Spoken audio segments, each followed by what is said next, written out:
Welcome back to Flicker and Inspire, where we bring you the most gripping and unforgettable moments from the worlds of celebrity, power, and unexpected drama. Today's story is one that started like any other morning television segment but spiraled into a confrontation so intense that it ended with one of the most talked about walk-offs in recent memory.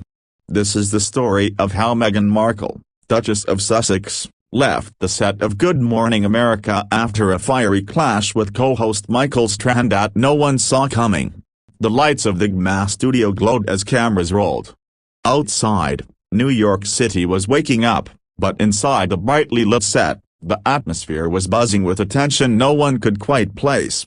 Producers moved briskly between cameras, adjusting notes, whispering into headsets.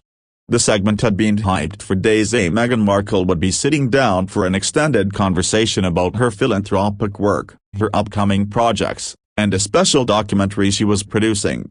Michael Strahan, a towering presence both physically and in personality, was the one tasked with leading the interview. He was known for his easygoing charm, his ability to connect with guests, but also for not shying away from asking tough questions. What neither the audience nor the staff knew was that a storm was brewing, and it wouldn't take long to break. Meghan walked onto the set in an elegant cream-colored dress, poised and radiant, her smile warm but measured. She greeted Robin Roberts with a hug, exchanged pleasantries with George Stephanopoulos, and gave Michael a polite handshake. The cameras cut to commercial, and the banter between hosts continued off-air.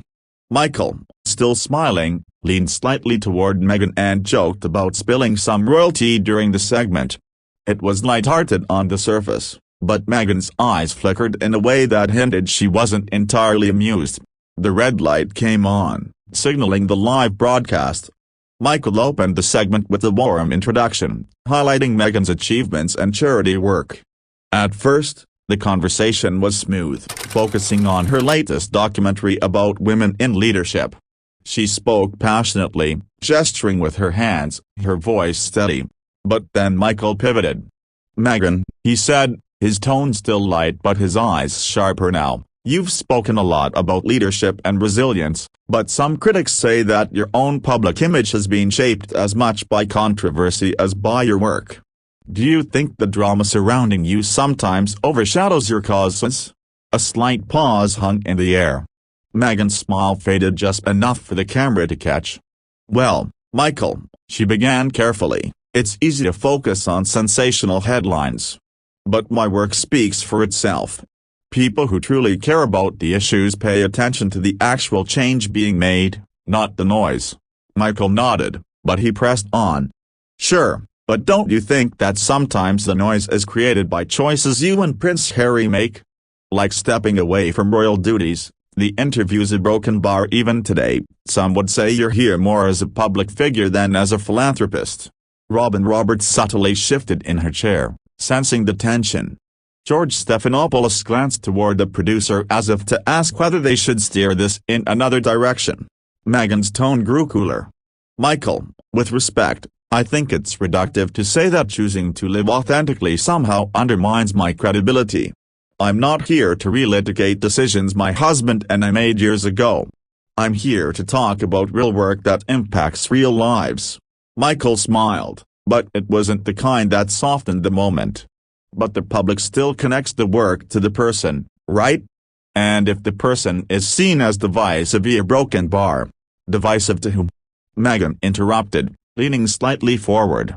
"To people who have never met me but have formed opinions based on tabloid narratives. If that's the standard, then no one who's ever been misrepresented should try to make a difference." The studio audience was silent. Even the crew seemed to pause in their movements. The energy in the room was shifting fast. Michael took a breath, as if weighing whether to go further. "I just think it's fair to ask whether sometimes you invite the spotlight you say you don't want." Meghan's jaw tightened. "And I think it's fair to say that question is rooted in a double standard that women, especially women of color, face constantly. I am scrutinized for speaking up, for existing in spaces where people don't expect me to be, and then asked to explain why the scrutiny exists.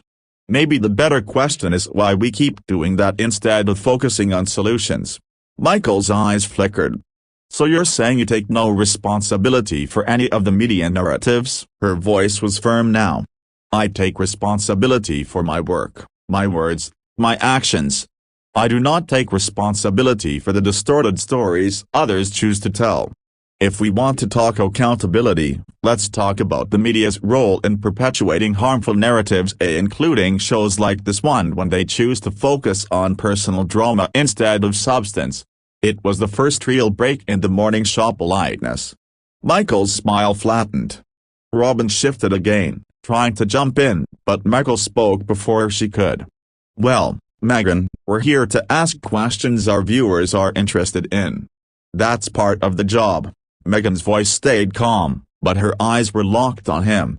"And part of my job is knowing when a conversation stops being productive. I agreed to talk about the documentary and women's leadership, not to rehash gossip and recycle talking points." There was a long pause. The audience wasn't sure whether to clap or hold its breath. Then, Meghan reached for the microphone clipped to her dress, unhooked it smoothly, and placed it on the coffee table in front of her.